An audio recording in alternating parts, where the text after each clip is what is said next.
Thanks for downloading a 3CR podcast. 3CR is an independent community radio station based in Melbourne, Australia. We need your financial support to keep going. Go to www.3cr.org.au for more information and to donate online. Now stay tuned for your 3CR podcast.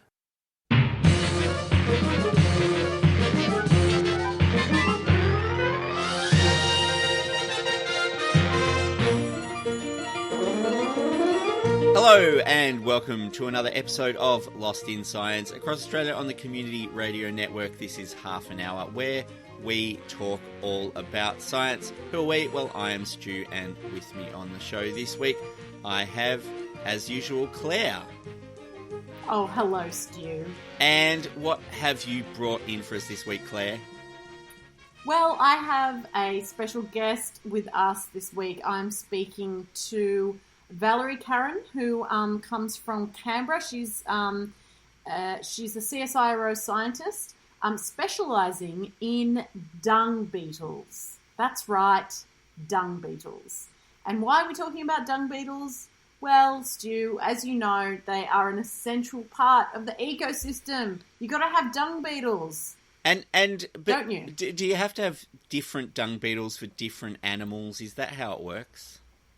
That's how it works, exactly. So I'm going to be talking to Valerie a little bit about the native dung beetles that we have in Australia and how, I guess for those dung beetles, they break down dung from native species. But what do we do about all the other species that we've introduced and being able to break down the literal, poo loads of poo that we have from cows and sheep and horses and everything else. So Valerie's going to give us the lowdown on the dung beetle. That's a big pile of interesting stuff coming up. And Chris. Well, I am stepping outside my comfort zone this week a bit, Stu. I am looking at what is perhaps more law than science, but it's basically science meets the law. And some of the recent reporting you may have seen about a case in the High Court involving physicist Peter Ridd, who was sacked from James Cook University in Queensland over his comments about Great Barrier Reef science. Look, it's an interesting case. It's about employee behaviour, enterprise bargaining agreements. It's about academic freedom. It's about the vibe of the thing. It's all of that, and it's become, I guess, a bit of a signifier in the cultural wars because this is someone who has been criticising the understanding of the Great Barrier Reef in danger and has been embraced by conservative media, which is kind of what got us into trouble in the first place, or the way he talked to said conservative media. But I will go into detail on that. So we will address that and also address the question of why it is always the physicists who are causing the trouble. It's the eternal question. Physicists? Yeah. Yeah, who knew you could cover so much in half an hour of science? Exactly. It's wide-ranging, it's ongoing. It's just BS from one end to the other. Stay tuned, on with the show. So dung beetles play a huge part in our ecosystem, breaking down animal poop. And in Australia, we have dung beetles, galore. But most of them only break down native animal feces. But what about introduced species? How does that break down? Well, to help shed some light on this, we have CSIRO research scientist, Dr. Valerie Caron, to talk to us all about the good work of the dung beetle. Valerie, welcome to Lost in Science. Hi. Hello. Now, tell us why are dung beetles so important in the ecosystem? Well, dung beetles are the best recycler, I guess. They use dung and get rid of it for us. So they're a very good recycler, but they're also what we can call ecosystem engineers. So their role is so important that actually can have an impact on the entire ecosystem. So when you say ecosystem engineers, what does that mean? Well, that means that what they're doing, so if we take the example of livestock that were introduced to Australia, talking about cows, donkeys, horse, all these different animals we brought to Australia, and sheep. So with them, we brought them because every day they will poop around, the dung that would accumulate in the landscape. And if you don't have dung beetles, getting rid of that dung, it just accumulates there and just stays there. So the dung beetle provides that service, that ecosystem, so getting rid of the dung by putting it in the soil, so burying it in the soil where the plant needs it. So the nutrients go to the plants, to the roots where it's needed. They aerate the soil. So they have a lot of different functions that are very important for the rest of the ecosystem. So if you get more plants, you get more other organisms after that. So it's all a very important part of a cycle. So what you're saying is dung beetles are moving it around the environment, moving this dung around and spreading out the nutrients. Yeah, so getting rid of, instead of having the nutrients all at the top where it's not usable and where it can cause, water pollution after runoff and things like that, what it does is it brings the dung straight down to the soil profile where the roots are, and that's where, the plants need the nutrients and they can absorb it from their roots. So they are, moving, I guess, the nutrients in the landscape. And why do they do this? Well, it's very cute in some ways because they need it, well, first of all, to eat. But the adult actually don't have any mouth parts to eat much of dung. They just have they can just suck the juice from the dung. But what they really need is for their offspring. So the larvae feed on the dung. So that's the only thing they will eat is dung. So what the dung beetle adults do is they make a little bowl, a little sausage of poop. They'll make a little chamber inside. We'll just say one egg, and then that egg will hatch into a larva, and the larva will eat that dung and re-poo it and re-eat it and re-poo it. So we'll just kind of keep, because it's not very high quality food, so they have to do that a few times to actually really get all the nutrients they can out of it. But that's really for their offspring to grow, and then the larva will eventually pupate and become an adult. So they really need it to complete their life cycle. Wow. Which is really incredible that they are adapted to that. And not just that, they are adapted to dung, but not every dung. So every species is kind of a little bit fussy, and they have a preferred dung source as well. So that was going to be my next question. Are they found everywhere around the world? This is a good question. They're on every continent except Antarctica, as far as I know.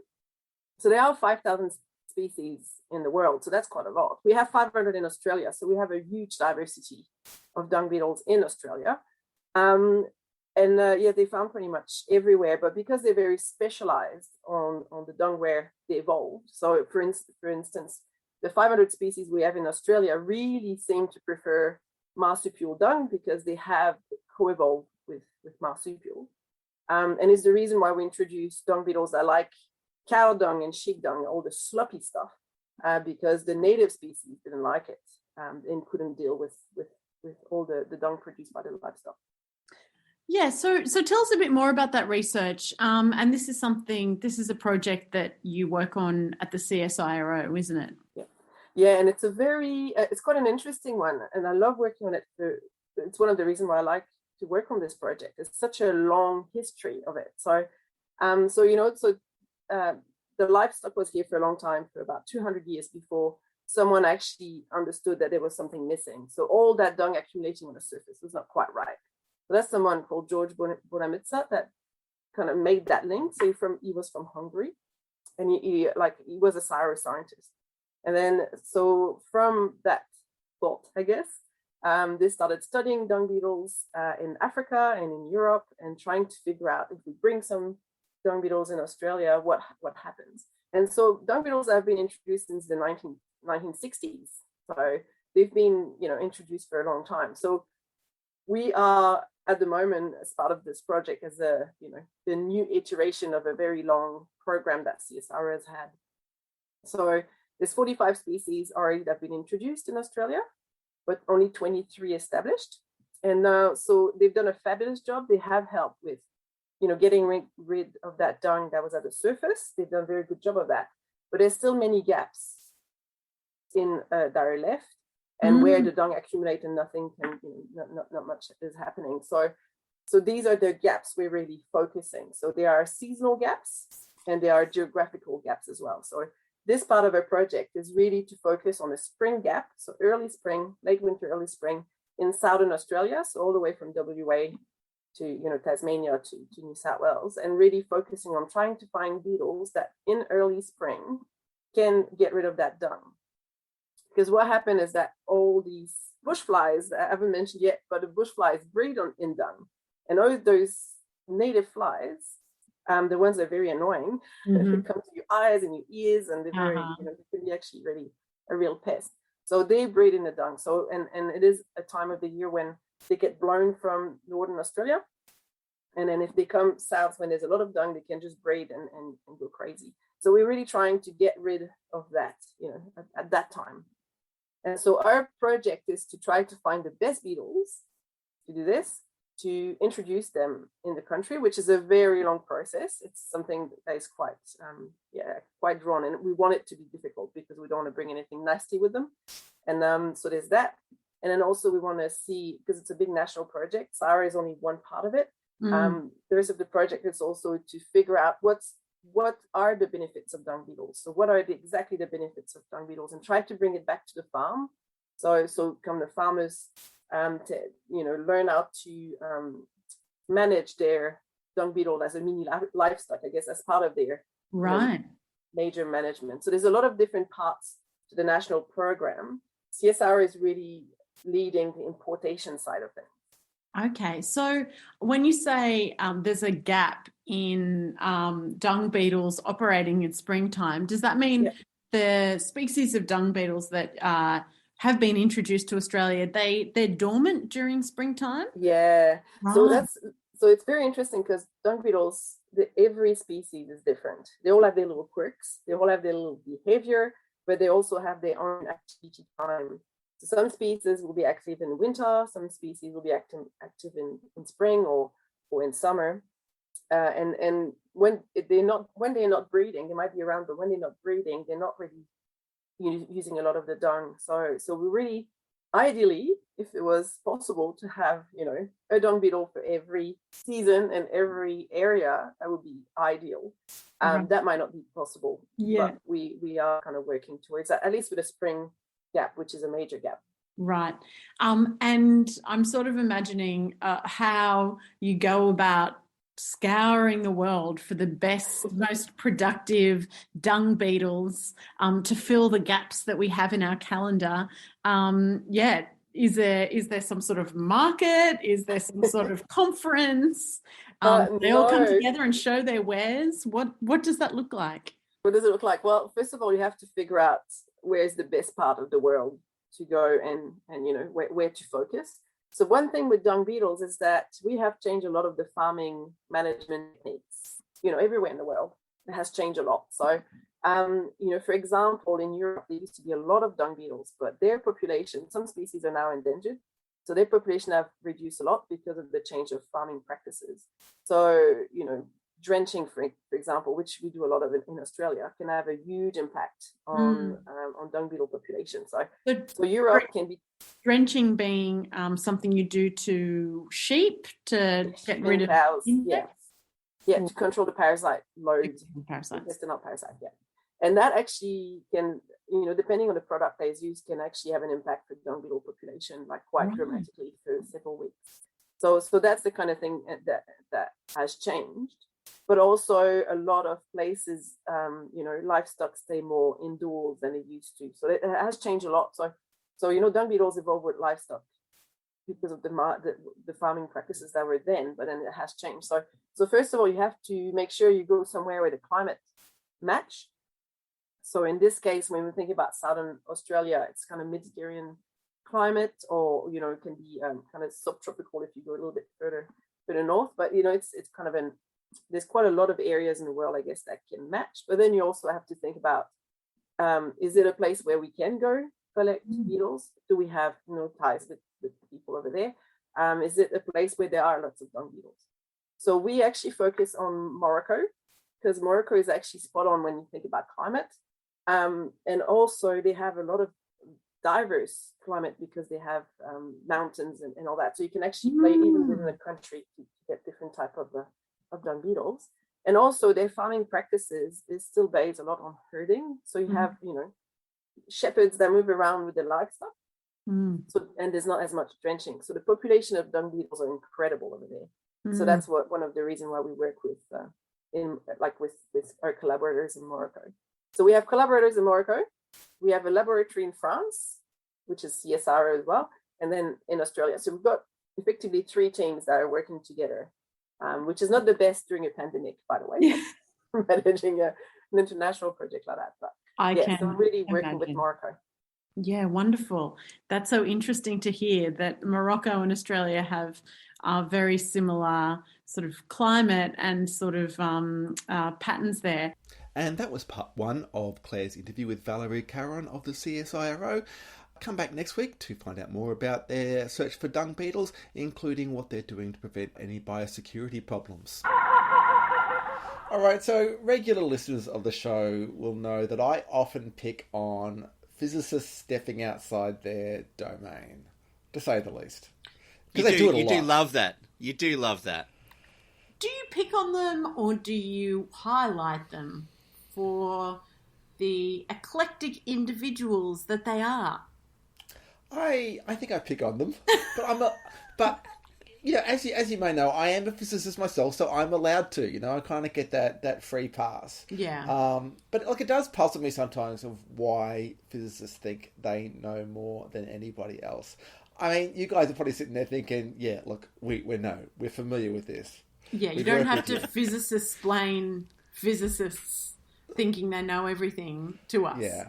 But why do they? That's the interesting thing, I guess. I mean, physics obviously is the science that tries to delve into the deeper mysteries of the universe and arguably has achieved some great things, like in terms of its understanding of the fundamental laws of nature. And that might be one reason why physicists think they're better than everybody else. I don't know. But there is something, I think, in the way that physicists are trained and behave, in that you're kind of taught, this is in my experience of education, you're kind of taught as a physicist that you can actually attack any problem with just a bit of logic, a bit of maths, and that there are no barriers in domains. You can just apply your brain and everyone should just make way for you. I think it is part of the education of physicists, which is kind of a scary thing and may get us in the trouble that we have. Pretty sure it was a physicist who told me that if the science that you study ends in ology, you're not a real scientist. I think that came from a physicist. There's another famous quote that all science is either physics or stamp collecting. But we won't go down that path. Look, I have a big example I want to talk about, but one of the most recent examples, there was an op-ed piece that was in the Wall Street Journal that kind of revived a lot of interest in the COVID-19 lab leak hypothesis. And this was written by, among others, Richard A. Muller, who was a physicist for the University of California. He was claiming that some of the genetic structure of the virus, the coronavirus in question, was indicating that it was made artificially. Now, clearly he is not a virologist, he is a physicist. And I should say, a lot of people, actual virologists, have pointed out the errors in logic with his argument as well. Some of the things he pointed to being clearly artificial can be found easily in nature and in other coronaviruses. So it's not actually that spectacular. But what I found interesting was Richard A. Muller has form in this field. He was previously best known for being a climate change skeptic who questioned the whole notion of global warming. Somehow got funding to completely reanalyze all the world temperature records, and only to confirm that the globe actually is warming after all.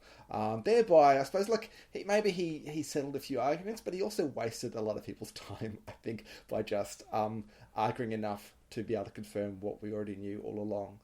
But hey, now he has moved on to COVID-19, as a lot of people with strong opinions are doing. But he's not the main physicist I want to talk about. I want to talk about the recent High Court case between Peter Ridd and James Cook University. Have you seen any of this, you guys?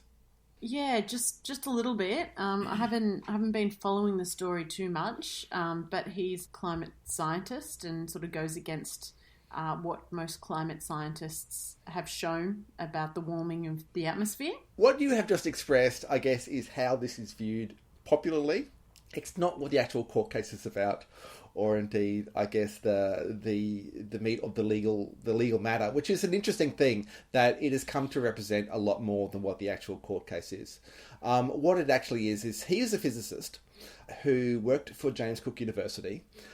He questioned his colleagues' conclusions about the effect of climate change and pollution on the Great Barrier Reef, and his criticisms of his colleagues were so full on that it led to him being dismissed from James Cook University for violations of their code of conduct. So he has since been appealing on the basis of academic freedom, saying he should be able to say what he wants.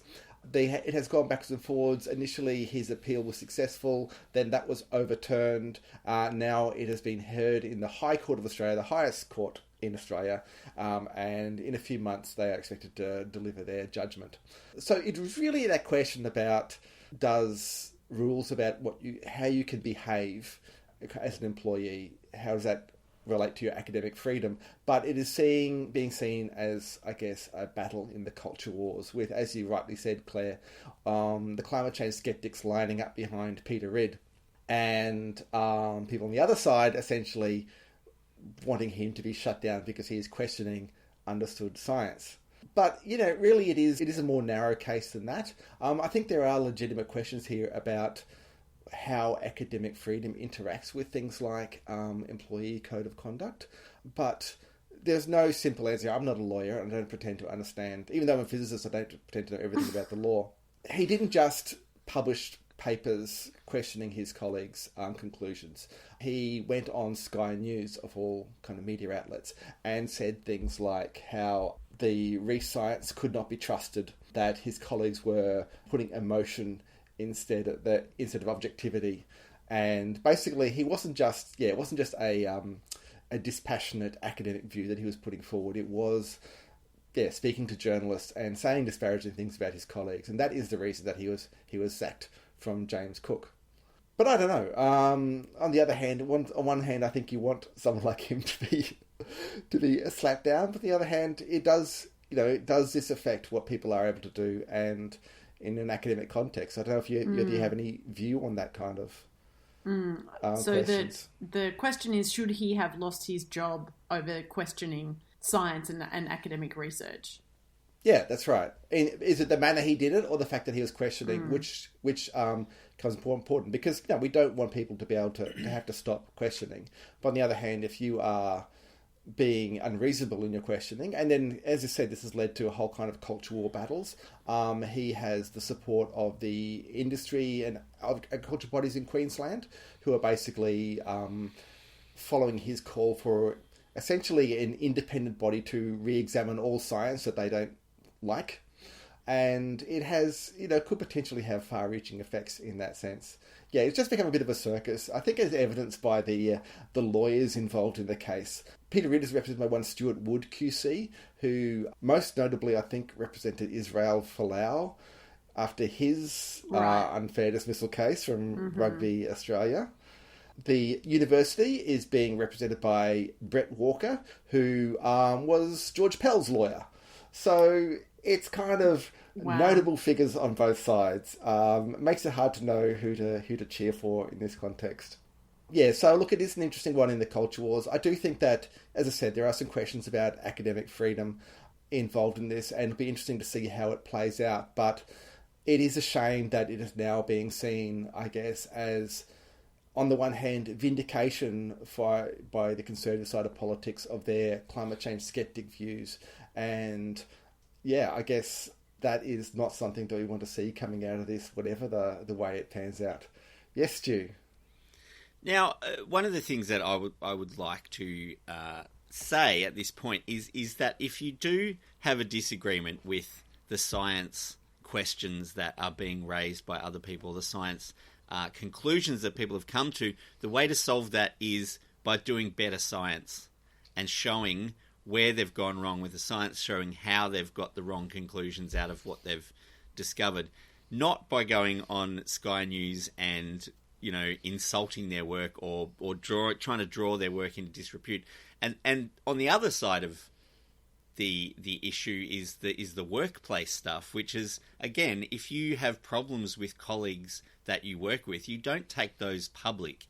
There's processes to go through where, you know, you go to management, you put in, you know, formal processes, and you get done what you want to do. So I think in both kind of arenas, he's really not followed the protocols, and I think that's probably why the university has said, yeah, hey, look, we've got a problem with this guy.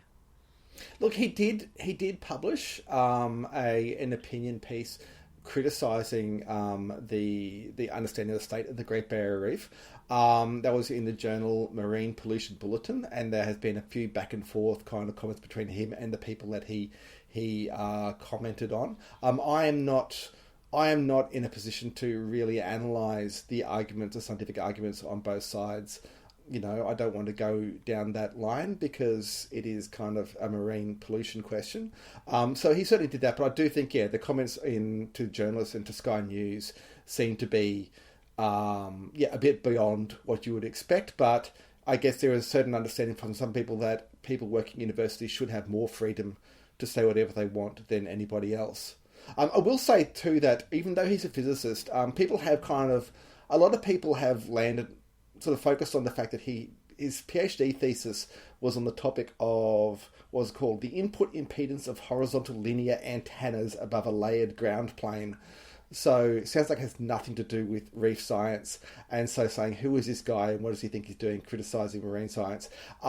He has actually been working on the Great Barrier Reef and particularly oceanography, which is a branch of physics, for, over 30 years. So I think he is qualified to comment on marine pollution given his academic background.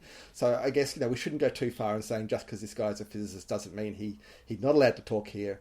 I'm just saying it's always the physicists who say this, do this stuff, and,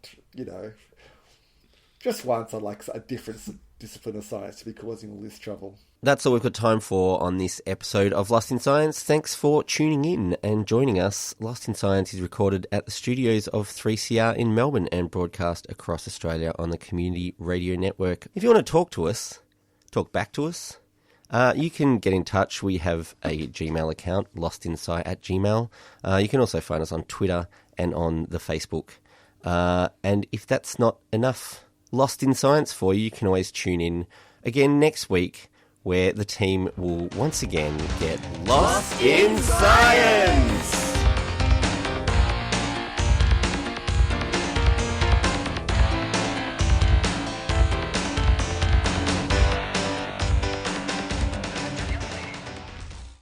Thanks for listening to a 3CR podcast. 3CR is an independent community radio station based in Melbourne, Australia. We need your financial support to keep going. Go to www.3cr.org.au for more information and to donate online.